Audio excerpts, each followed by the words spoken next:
咁今日就會同大家聽一聽三 chord 同六 chord 喺一啲比較短嘅樂句上面嘅使用啦。咁有啲同學咧都會問我三 chord 六 chord 佢嘅 doubling 應該點樣嘅咧？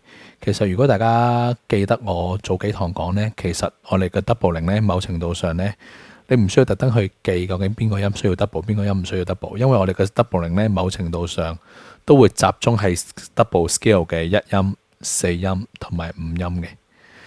咁即係話六 chord 我哋用嘅音咧係 scale 嘅6、1、3。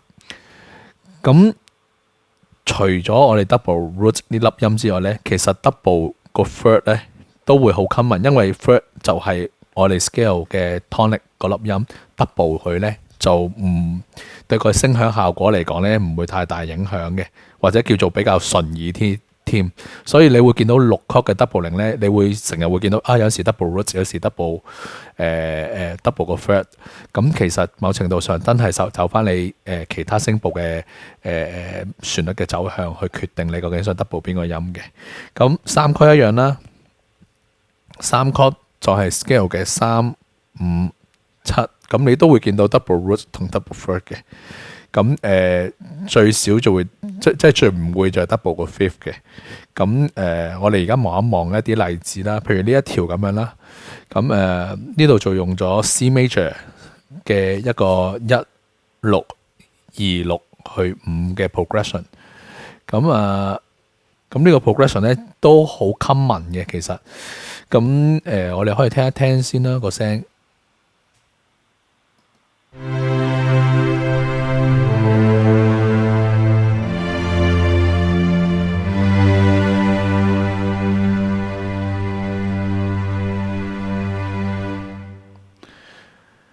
其實咧呢個 progression 咧係一啲民歌成日都會聽到嘅，1625、1625。其實如果大家有彈下吉他彈民歌咧，就係個 Today 呢一首歌咧都係1625嚟嘅。咁不過佢呢度就用咗26，得個第一轉位嘅2 chord。但係你可以留意下個6 chord 啦，其實同個1 chord 好似嘅。基本上咧你見到有2粒 common tone 嘅，呢2粒都係 common tone 嚟嘅。咁只要將個5音褪上去，個 bass走翻去啱嘅位置咧，咁就轉咗 chord 嘅啦。冇乜特別難或者橋溜嘅嘢要記住嗰啲 resolution 嘅，咁純粹係走去隔離最近嘅音就可以做到。咁呢個1、6、6去2都係啦，佢都係一啲喐最少嘅距離就可以去到個音，亦都會有個 common tone 個錄音。咁冇乜特別。我哋聽多一個 B minor 嘅，咁你留意下呢個 B minor 嘅6 chord 咧，咁呢個例子咧，佢嗰個 doubling 咧，佢係 double 咗個3音嘅。6 chord 嚟講咧，應該係 G flat、B flat 同 D flat，咁佢就 double 咗 B flat 呢2個音嘅。咁你可以聽一聽個效果。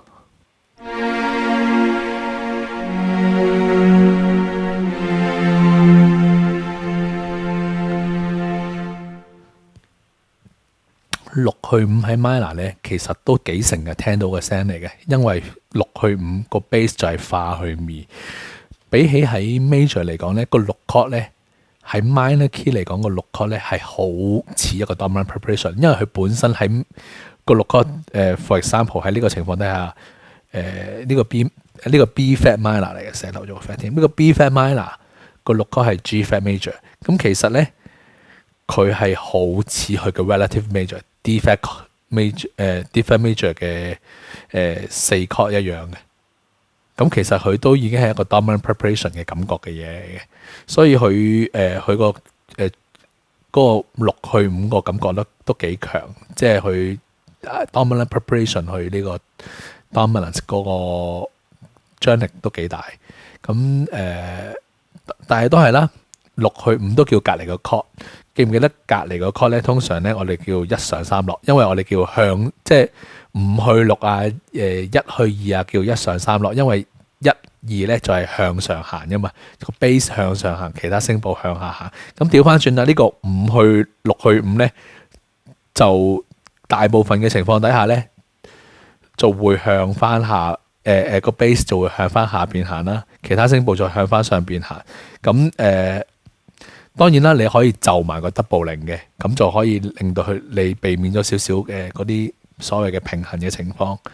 咁我哋睇埋個 deceptive cadence。咁咧喺5/7 chord C major 5/7 chord， 一般情況底下，我哋個做法咧都係要 spot out 呢個 chord 嘅 leading tone 啦，同埋佢嘅 seven 嘅。即係chord 嘅 seven， 即係 scale 嘅4音。咁 leading tone 我哋就會去 tonic，seven 就會攞一格，剩翻落嚟嘅情況就會係可能咁樣處理。C C E C 會一個 complete 嘅5/7 chord去 incomplete 嘅1 chord。咁呢個就係5/7去1嘅做法。咁 deceptive cadence 咁點咧？deceptive cadence 我哋需唔需要理呢啲 leading tone 同埋 seven 嘅情況咧？係最好就係理，因為我要 deceptive cadence 係令到人哋一種錯覺以為完嘅感覺，所以你嗰啲 leading tone 去 tonic 7音攞一格照做翻咧，係會令到嗰件事更加含糊嘅。咁一樣啦，呢個會去leading tone 去 tonic 7音攞一格，但係大家睇翻個6 chord 咧，其實就係 A、C、E 嘅。就算 leading tone 去 tonic 7音攞一格咧，佢都係中到 chord 呢兩個音嘅。剩翻咧就係 A 啦。咁個 bass 咧通常都會，因為我哋去隔離個 chord 啦嘛，咁我哋都會去 A 去呢一個 chord 嘅。咁爭最後一個音咧會去邊咧？咁喺呢個情況底下咧，我哋就唔會咁樣做嘅，因為佢咁樣唔算係最近嘅做法。最緊嘅做法可以嘅，梗係 double 個 C 音啦。咁呢個情況底下咧，就係一個 deceptive 嘅 resolution， 可以聽一聽。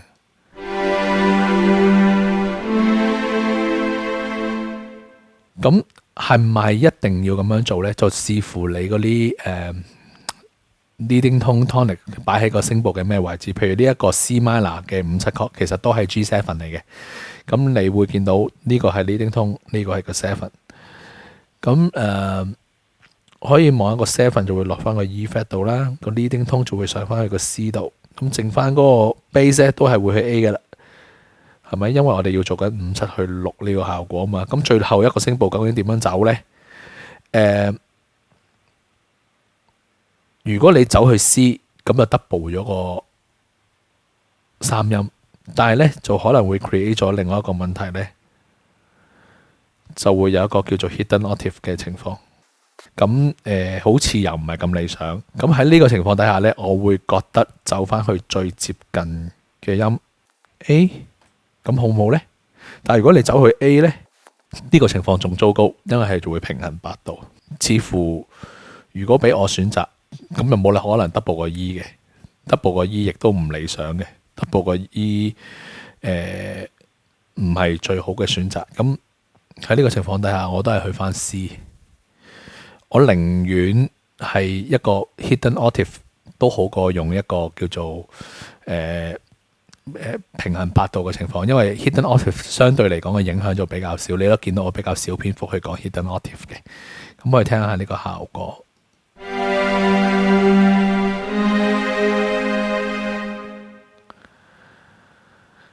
咁你都聽到啦，件事咧個5/7 chord好似想完，但係你聽佢落咗個6 chord 之後咧，你就 feel 到件事想繼續行落去啦。咁喺 keyboard style 咧，盡量都係令到嗰件事咧1上3落，咁佢發生會好啲嘅。咁譬如呢一個5/7，我如果想去6嘅話咧，一個去向上行，其他嘅向下行。譬如呢個 F。呢個 F 啦係個7音嚟嘅，向下行就會係 E 啦。咁個 leading tone 係咪要去 C 咧？咁其實係 OK 嘅，咁樣都得嘅。不過喺呢個情況底下，個 leading tone 咧又唔係喺 outer voice， 所以咧落去個 A 係可以嘅。因為我都諗住係做 deceptive cadence， 個 leading tone 唔去 tonic， 呢一個都係其中一個結果。咁呢個情況就會 double 咗個 root。我哋聽一下個效果。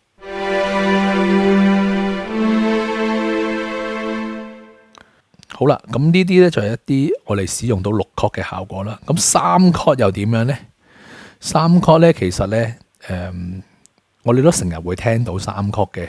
嗱，記住啦，1 chord 6 chord 就啱去3 chord，3 chord 就啱去4，啱去6。咁你見到呢個 progression 啊，1 3 6 4，1 6 4去5去1，咁呢度有一個4步嘅走法。咁你可以聽下1同3，就好似喺度 extend 緊個1 chord 咁樣嘅啫。冇乜特別嘅功能性，純粹一個過渡，但係唔係代表佢好聽定唔好聽嘅情況啊。即係佢冇乜特定嘅功能，唔代表佢係唔好聽。呢一個係兩樣嘢嚟嘅，我哋聽一聽。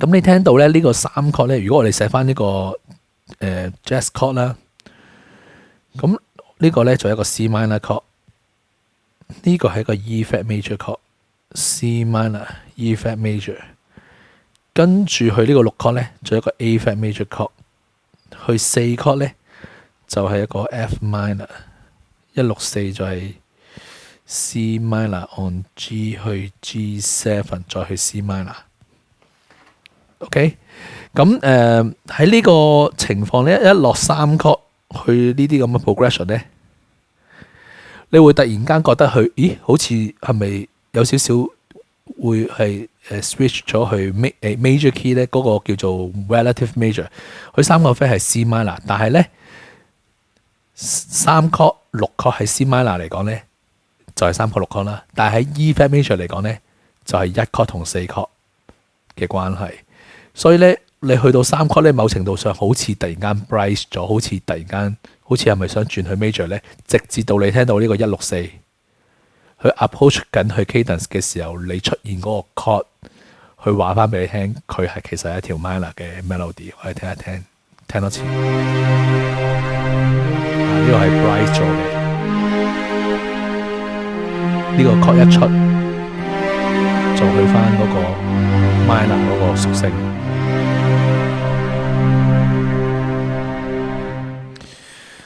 呢個係就係 minor key 用3 chord 啦，喺 major key 嘅3 chord 咧就係一個 minor chord 嚟嘅。我哋聽一聽個效果。呢個咧係一個 keyboard style 嘅。咁1去3去4，即係其實係 D chord， 3再 F sharp minor， 4 chord 再係 G。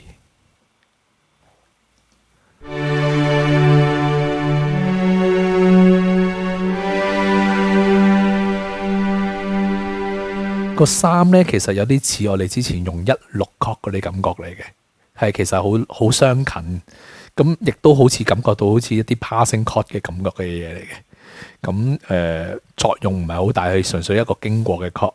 咁咧一個 progression 咧，呢個 progression 嚟緊呢一個咧就好，大家都好耳熟能詳，寫埋個 jazz chord 俾大家。呢個就係 Canon in D 嘅 progression。喺之後嗰1 2個禮拜，我會講一樣嘢叫 sequence。咁呢一個 Canon in D 嘅 progression 都係 involve sequence。3 chord 6 chord 最常被使用嘅情況咧，就係 sequence 嘅情況。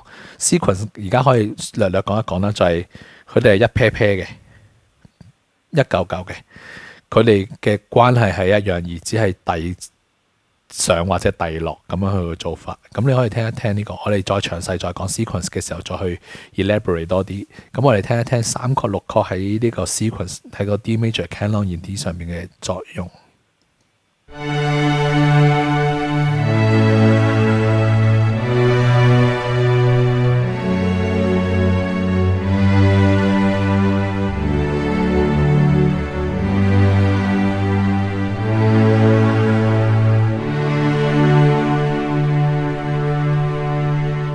咁3 chord 6 chord 咧就可以係攝喺 chord 與 chord 中間裏邊使用啦。咁亦都可以當 neighbor chord 啊，甚至乎嗰啲passing chord 嘅情況。咁我想舉少少例子俾大家睇一睇嘅。咁譬如6 chord 咁啦，有啲情況咧就係咁樣嘅，係 E minor 嘅情況。咁你見到咧呢一個係 E minor 嘅1 chord。去呢個6 chord，再去呢個1 chord。咁呢個1 6又去翻一。其實頭先我哋講嗰個 progression 6又唔應該去1嘅，但係呢個情況底下呢，你會發現到呢，你有2個聲部都係 keep 住唔喐嘅。咁呢個情況底下呢，除咗 soprano 同埋 bass 係喐緊之外呢，其他聲部佢喐都係喐一格，其他聲部呢就完全唔喐嘅。咁呢一個情況呢，我哋都可以叫佢做 labor chord 嘅，因為佢有2個聲部係唔喐，而佢係好似三文治咁夾咗喺中間。可以聽一聽呢個效果。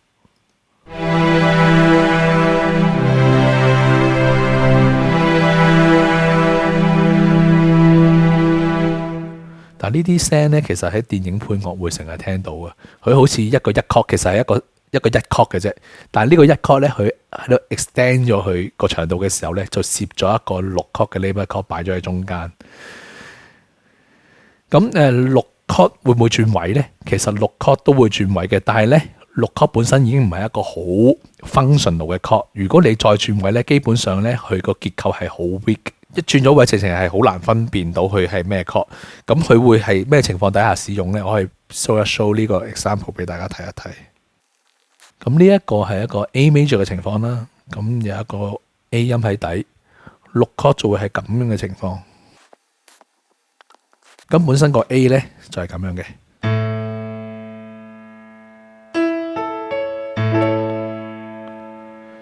咁而家呢，出現咗 F。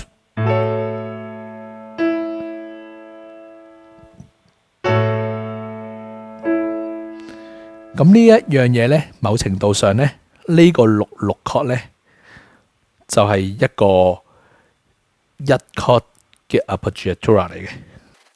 佢呢個 appoggiatura 唔係2個音，只係1個音，所以冇2個音嘅咁好聽嘅。如果2個音嘅 appoggiatura 呢，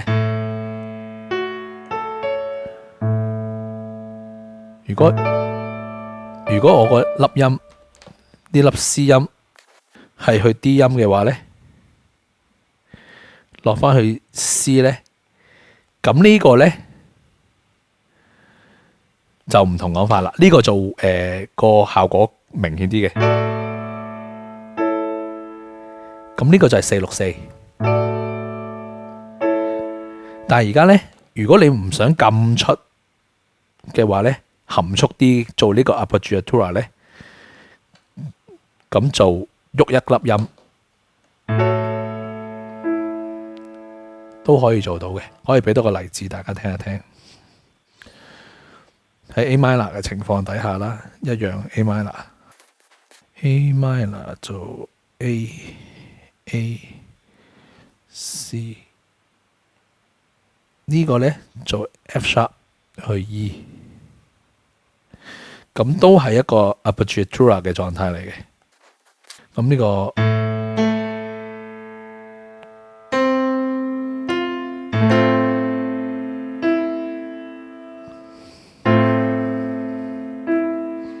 寫翻個 chord 落去俾你先。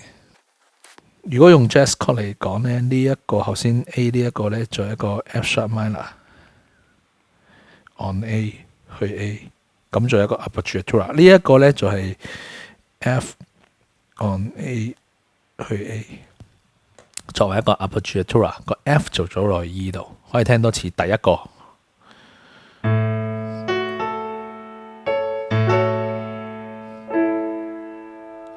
第二個，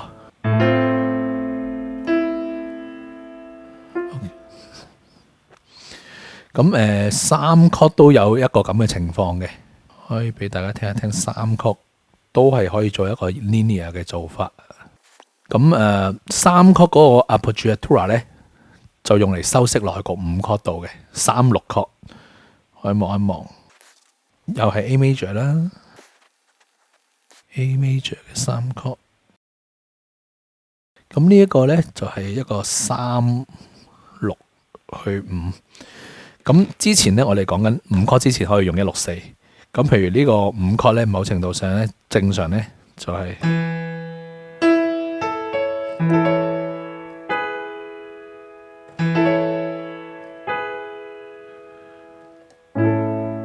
係咪啊？本來係，但係呢，如果你又唔想咁多嘅話呢，就喐少呢粒，由呢個 A 音變咗做 G sharp，就係而家用緊嘅3/6 chord。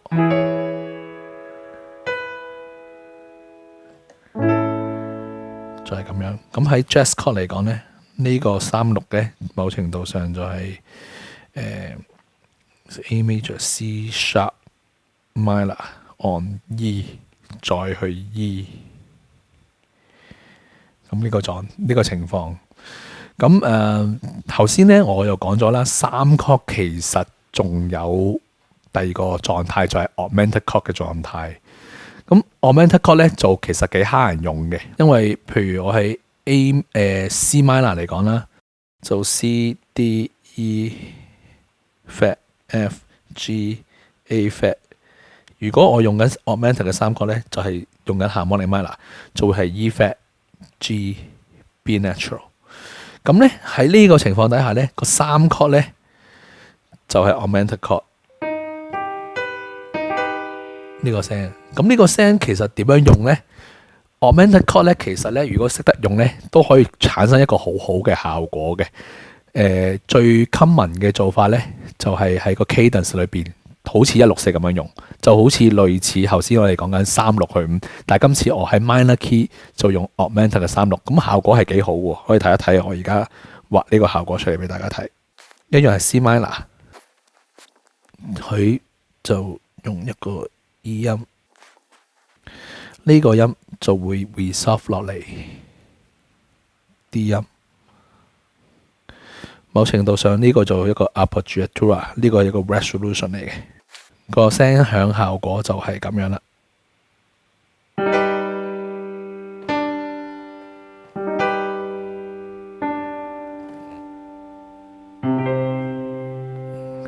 係啦，個 augmented chord 就係咁嘅聲。resolve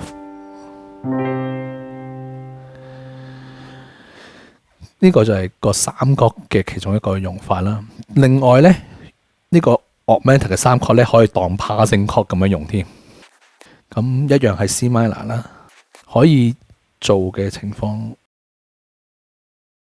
咁咧你見到個 upper voice 咧，基本上就做緊3 chord 去3嘅 augmented 去6 chord。喺 C minor 嘅情況底下，其他聲部咧係冇喐嘅。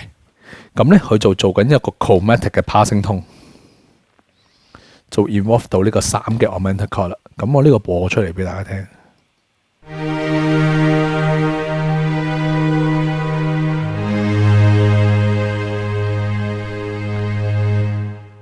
啲 chromatic 嘅 notes 係 create 咗啲好優美嘅感覺出嚟嘅，聽多次。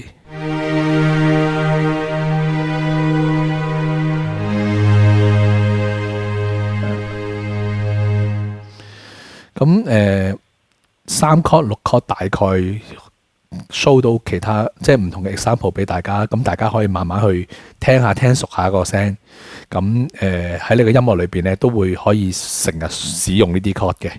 咁我哋下一課咧，我哋講埋7 chord，咁我哋做1、2、3、4、5、6、7 chord 就講完啦。再見。